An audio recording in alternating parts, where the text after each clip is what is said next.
Yo, what is up, guys? This is WSoul13 bringing you Raid Shadow Legends. Check it out, broskies. We just finished Faction Wars today. Yep, 1 year and 5 months of hard work. Actually, I haven't been playing that hard the past. I think ever since I had Arbiter, I haven't been playing as hard in terms of just how hard I've been playing. I feel like I played harder during my run up to get Arbiter. But yeah, Lydia's ready to go. I'll do the complete Lydia breakdown for you guys later. Just like go through every single champ in my roster, why I put that champ up. But the last one I had to do was Bannerlords, and we're just here to talk about what I did to get Bannerlord to 3-star at stage 21. Alright, so Bannerlord is actually not that hard to do. And I'll show you right now why it took me so long to do it. I was literally just waiting to finish my Knight Revenant team before I did my Bannerlord team, because I knew I would have to re-gear one of my main champs, which is Septimus. So I had Septimus in... oh wait, why is it the... okay, there we go. That was a bug right there, huh? Anyways, I had Septimus on Savage set. So I kept the helmet and the chest, which is an attack chest. These are divine crit rate pieces with some decent crit rate rolls. Not the best, but decent enough. And 6-star pieces. But I went down to a lifesteal set because he was just dying at the boss. That's it. And my team doesn't have a dedicated healer past Valerie.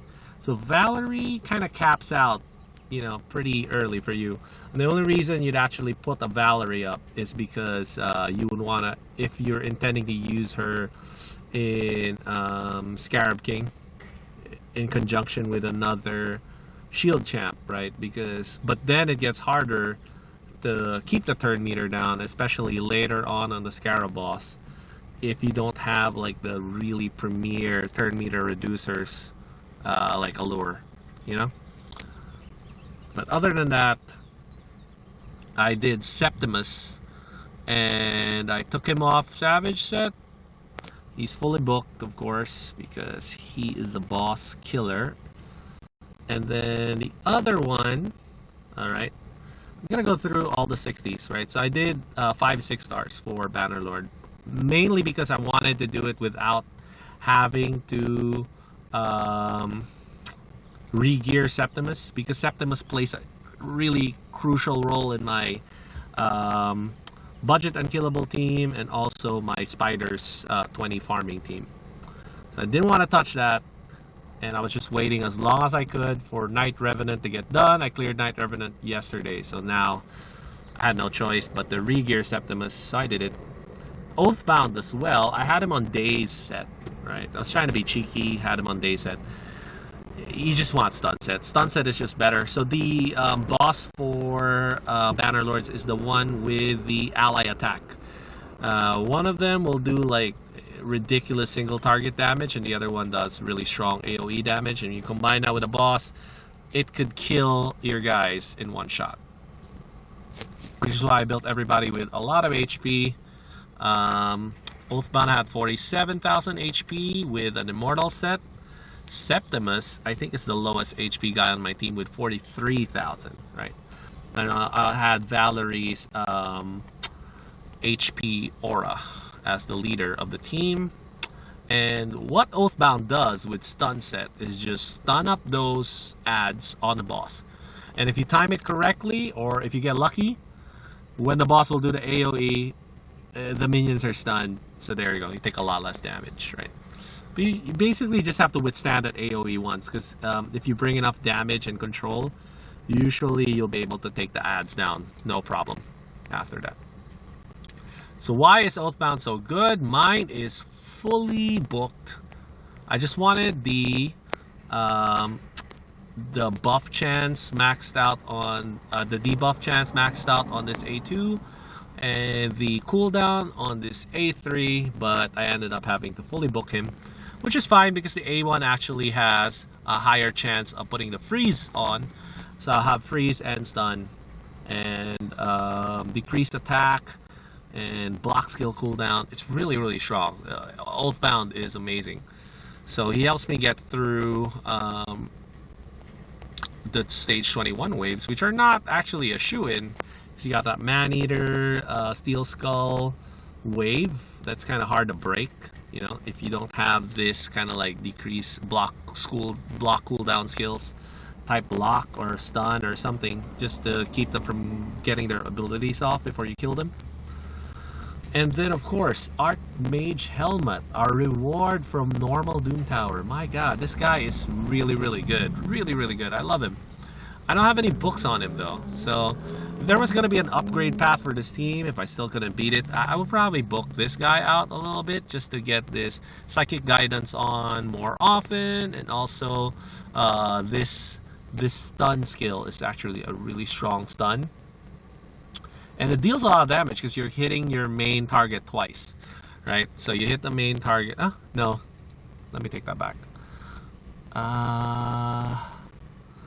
Attacks all other enemies. No. It doesn't really hit the main target twice. But it does give you AoE stun that excludes one target, which is your primary target. So you just have to pick which one you don't mind not getting stunned, alright? And then you pick that as the target for Time Slip.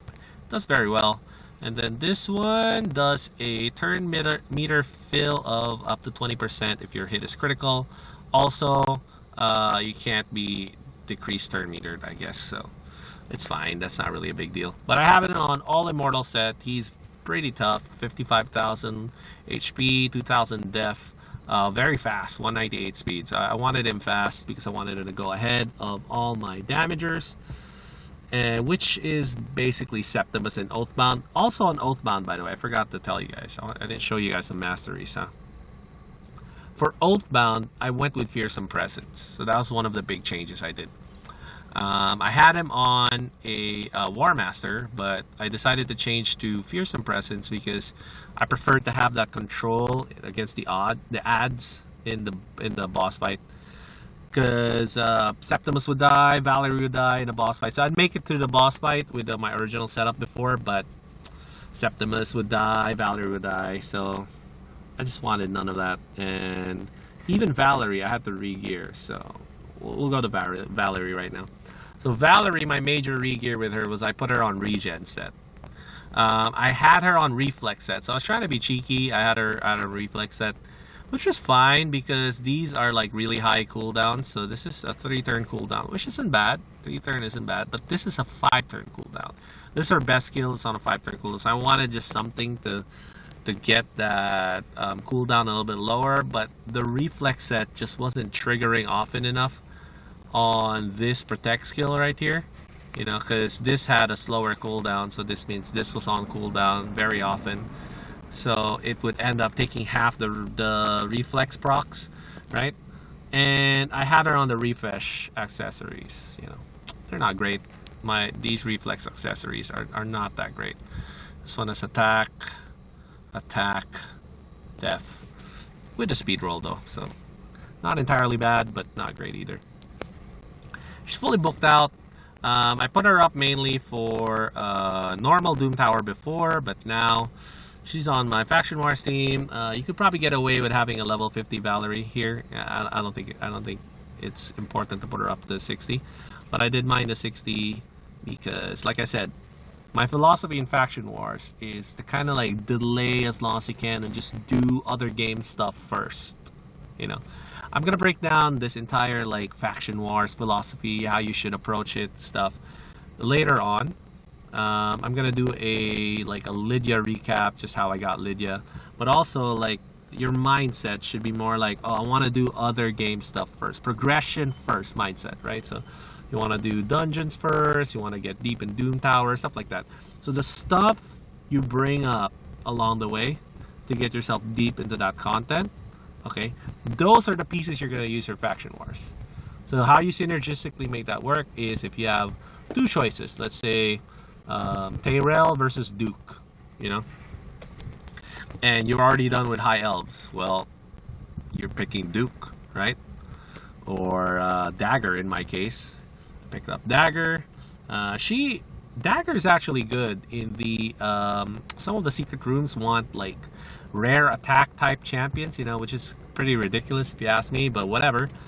I actually put Dagger up to 6-star, and now she is in my she used to be one of the champs that died often, which is why I decided to put her on regen gear.